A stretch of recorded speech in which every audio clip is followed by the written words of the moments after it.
Le Burkina Faso suspend un projet intense de Onklogate. Vous connaissez Onklogate? Un projet intense des moustiques.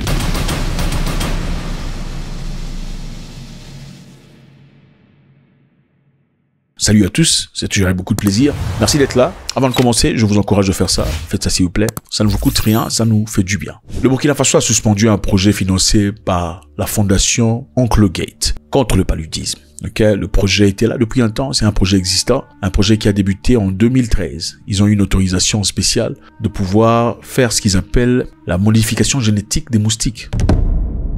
En effet, le projet a pour objectif d'éteindre le nombre de moustiques au Burkina Faso et en Afrique en général. Pourquoi? Parce que Onklogate trouve que les Africains souffrent beaucoup. Leur mort est injustifiée par ces histoires qui peuvent être facilement gérées. Alors, Onklogate a décidé de financer à hauteur de 65 millions de dollars un projet au Burkina Faso à travers lequel on va génétiquement modifier la nature des moustiques pour pas qu'ils transmettent le paludisme. J'ai eu une visite fantastique au centre-ouest du Burkina Faso où nous avons visité des projets sur la nutrition, le planning familial et bien d'autres questions. Alors comme on l'a dit, le Burkina Faso a suspendu ce projet. Ils ont scruté l'histoire, on a filtré, on a inspecté, on a dit non, on n'en veut pas. Vous êtes généreux et gentil, mais désolé par au Burkina Faso. Merci cher Onklogate. Alors quel est l'objectif? L'objectif est très simple. Essayer d'éteindre le paludisme. Le paludisme devrait-il être éteint? On rapporte que des millions de personnes sont tuées chaque année à cause du paludisme. L'année passée seulement, on a parlé de 569 000 personnes africaines ont été tuées par le paludisme. C'est une maladie réelle qui existe. Évidemment, aujourd'hui, les gens n'en parlent pas beaucoup. On se focalise sur le sida et autre chose. Mais le paludisme est toujours réel. C'est une réalité. Mais Onklogate a-t-il des bonnes intentions? Alors, comment compte-t-il faire pour éteindre le paludisme?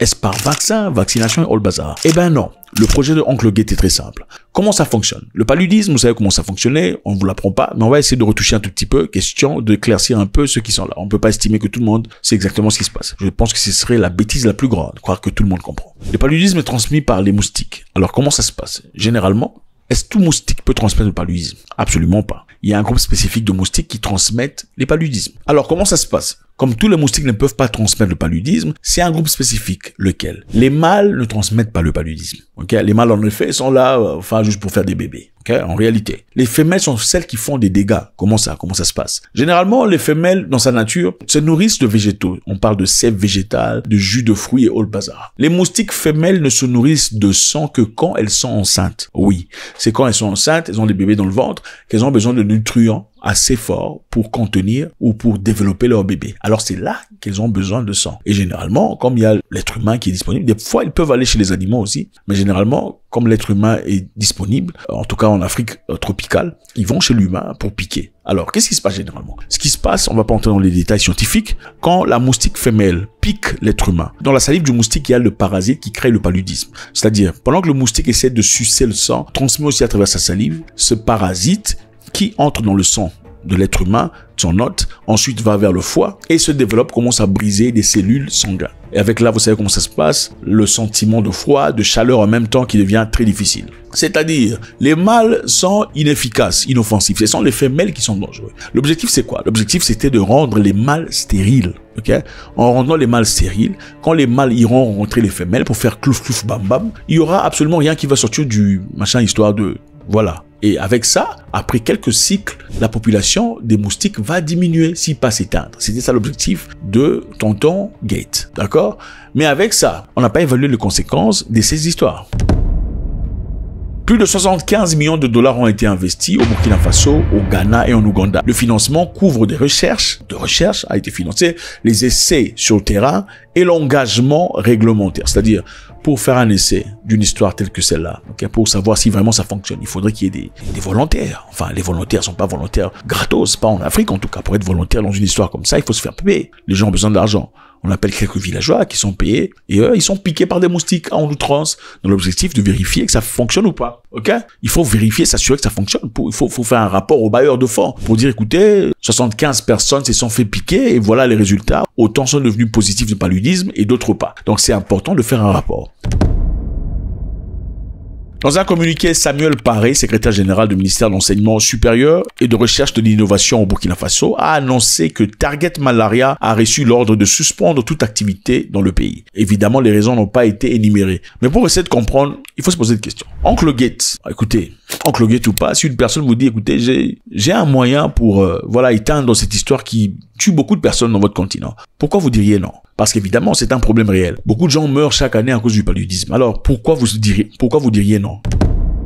Dans ce cas, on dit non, c'est parce qu'on connaît l'histoire de Oncle Gate. En effet, Oncle Gate, c'est pas la première fois. Le gouvernement burkinabé sait comment il fonctionne. En effet, il est venu en Afrique, il y a de cela quelque temps, pour commencer un programme des noyaux génétiquement modifiés. On parle ici de nourriture génétiquement modifiée. Et avec ça, on parle aussi de seed. Seed, c'est quoi? Seed, c'est des grains, des graines, des sémences génétiquement modifiées. Pourquoi on a besoin de sémences génétiquement modifiées d'après Oncle Gate? Les sémences que nous avons en Afrique généralement, pour planter les maïs, les maniocs, les avocats et tout le bazar, ne sont pas bien. Les sémences que Dieu a créées pour lui ne sont pas bien. Pourquoi? Parce que ces sémences, quelquefois il arrive qu'il y ait la pluie, le vent, l'orage, le feu, et ça se détruit. Chose qui est tout à fait naturelle. Okay? Quand vous placez une histoire naturelle, devant un fait naturel, dévastateur, ça se détruit, n'est-ce pas? Alors, monsieur Oncle Gate dit non. On peut substituer vos sémences à des sémences qui ont été adaptées, c'est-à-dire des sémences qui peuvent résister à la chaleur, résister au froid, résister à la pluie, à l'orage. Et c'est comme ça qu'ils ont génétiquement modifié ces sémences. Est-ce que vous avez remarqué que dans plusieurs supermarchés, quand vous partez, l'orange est vraiment orange, hein? La pomme est vraiment pommée, verte. C'est bizarre. La fraise est rose. Mais naturellement, ce n'est pas comme ça. C'est parce qu'ils ont été génétiquement modifiés pour devenir vraiment rouge, orange ou vert. Parce que ça attire l'attention de la clientèle. Ça donne envie de manger. Et avec ça, ça multiplie les recettes. C'est comme ça. L'objectif est capitaliste. Alors, Oncle Gates veut présenter des sémences. En Afrique, généralement, c'est fait au Kenya, par exemple, où on a carrément adopté ces sémences génétiquement modifiées dans l'objectif de pouvoir combattre l'orage, la chaleur et tout le bazar qu'ils avaient à confronter l'autre fois. Regardez ce monsieur ici, un sénateur kenyan en train de défendre monsieur Gates, disant les Blancs ont mangé le pain génétiquement modifié depuis tout ce temps, ils sont pas morts. Pourquoi vous avez peur? Suivez. And because there's so many things competing for death, there's nothing wrong with adding GMO to that list. That is why we have deliberately decided to allow GMOs into this country. Tomorrow I am signing a gazette notice to allow for importation of up to 10 million bags of maize. Alors, quand vous écoutez ça vous dit, écoutez, il y a une personne qui veut nous trouver une solution par rapport à nos sémences qui sont détruites. Pourquoi pas? Mais en réalité, il y a un problème. On dit, you must despise the free lunch. C'est-à-dire, il faut mépriser un lunch gratuit. La loi du pouvoir dit, il faut mépriser le lunch gratuit. Quand on vous donne un lunch gratuit, il faut vous poser la question, c'est pourquoi on te donne un lunch gratuit? Oh, je vais payer. C'est pourquoi on veut payer, il faut demander. Écoutez, je vais payer pour tout le monde. Pourquoi tu veux payer pour tout le monde? Moi, j'ai mon argent dans la poche. Je vais payer pour tout le monde pour vous dominer. C'est ça. Il faut refuser qu'on paye pour vous. Refusez. Vous avez peu d'argent, dépensez votre argent. Gardez l'honneur. La main qui donne est toujours au-dessus de celle qui reçoit. C'est ça, dans la vie. Ça commence dans le spirituel. Avez-vous déjà résisté à une personne qui vous paye la nourriture? Même quand vous essayez de le faire, vous savez comment ça donne? Ah, il vous nourrit. Ok? Il y a des gens qui vous payent à manger, ils payent votre plat. Pendant que vous sortez manger, il va raconter aux gens en disant, ah, moi je l'ai nourri, ce gars. Oui, c'est ça. Il faut refuser le lunch gratuit.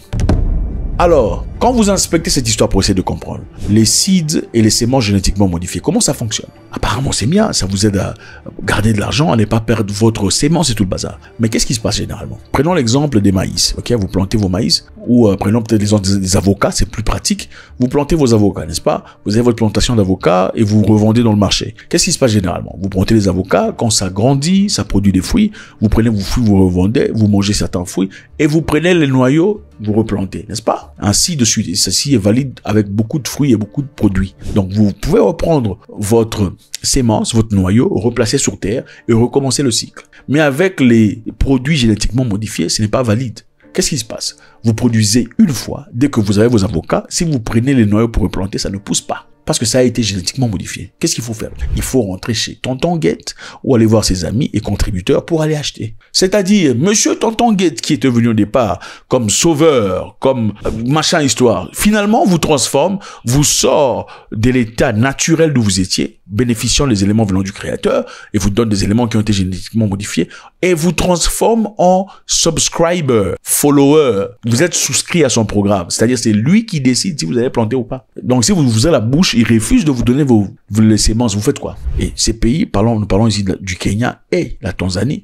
D'ailleurs, il y a une loi qui a déjà été votée dans ces deux pays. Disons, si vous prenez vos semences, vous donnez aux voisins, ok, comme cadeau, vous allez en prison. Si vous n'allez pas en prison, vous payez $20,000, à hauteur de $20,000 pour sortir. C'est ça le programme de Tonton Guette. Donc, avec le temps, il veut généraliser ce système. Petit à petit, éteindre le système naturel qui a été établi par le Créateur. C'est ça l'objectif. Pourquoi ils veulent commercialiser de sorte à ce que ils aient, vous comprenez, l'autorité sur le manger de tout le monde. C'est eux qui contrôlent la bouffe. C'est eux qui contrôlent la chaîne alimentaire, en fin de compte. C'est-à-dire, le danger est celui-ci.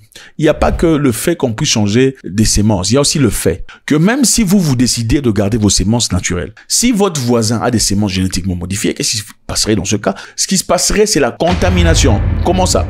Les semences de votre voisin qui ont été génétiquement modifiées, il y a la polarisation. Les pollens qui quittent sa sémence et vont dans ton champ à toi, transforme l'état nature sur le plan génétique. C'est-à-dire, en fin de compte, même si tu as protégé tes plantes à toi, pour pas que tu insères quoi que ce soit de non naturel, la sémence du voisin, si tu es dans le périmètre, dans le parage, en fin de compte, va empoisonner, si pas contaminer ta sémence. Donc, ta sémence sera une sémence zombie. Et en fin de compte, tu seras plus capable, même toi-même, de pouvoir replanter les produits que tu as. Il faudra partir chez monsieur Tonton Guette, parce qu'il a l'amour pour les Africains. Ok, ça fait partie des controversies, des choses inacceptables par beaucoup de personnes en tout cas, qui ont été faites dans le passé. Et beaucoup de personnes estiment, ce sont les raisons pour lesquelles, l'une des raisons en tout cas pour lesquelles le Burkina Faso rejette fermement ces histoires. La fondation de Tonton Guette, principal bailleur de fonds de Target Malaria, a déjà été au centre de polémiques concernant certains de ses initiatives. Des groupes de défense l'accusent de promouvoir la culture génétiquement modifiée et les modèles agricoles industriels qui bénéficient aux grandes entreprises tout en marginalisant les petits agriculteurs. Bon, maintenant, on peut parler comme on veut, mais je voulais jeter un coup d'œil, puisque je suis pas un expert en agriculture, sur ce que pense l'intelligence artificielle par rapport à l'amour de Tonton Guette, n'est-ce pas?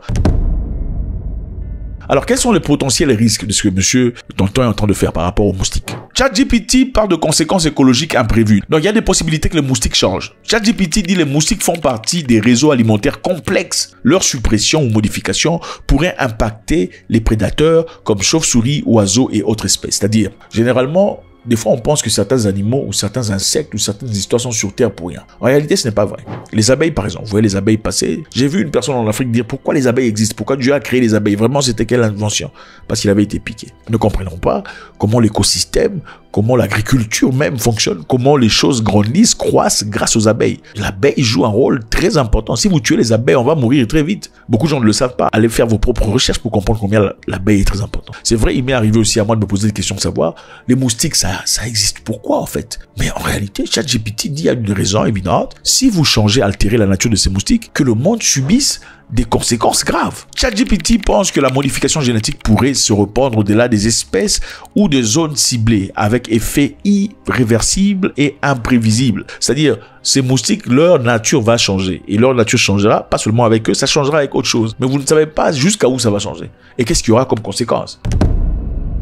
Que les moustiques ou les parasites du paludisme pourraient développer une résistance aux modifications, ce qui compromettrait l'efficacité à long terme. Donc, les moustiques qui seront génifiés ou génétiquement modifiés, en fin de compte, excusez-moi, développeront une résistance, pas seulement à leurs tentatives, mais aussi aux produits médicinaux qui existent aujourd'hui. C'est-à-dire, vous altérez sa nature. Ce n'est plus la même histoire. Pourquoi vous voulez changer la vie? Félicitations au Burkina Faso ou quoi? Pour avoir résisté. Enfin, écoutez, en Afrique, généralement, on accepte des bêtises pour l'argent. Les Africains cherchent n'importe quoi, ils accepteraient n'importe quoi pour de l'argent. Au Kenya, le sénateur qu'on vous a montré l'entend dire, oh, d'ailleurs, les Blancs mangent ça, Bill Gates, il mange ça. Si Bill Gates mange ça, toi, tu es qui pour ne pas manger ça? Tu penses qu'il a dit ça gratos? Non, il a été payé. Il a été payé. Les Africains vont vendre leurs frères pour l'argent. C'est incroyable. Faites-moi savoir ce que vous en pensez. C'est toujours avec beaucoup de plaisir. Nous savons très intelligents.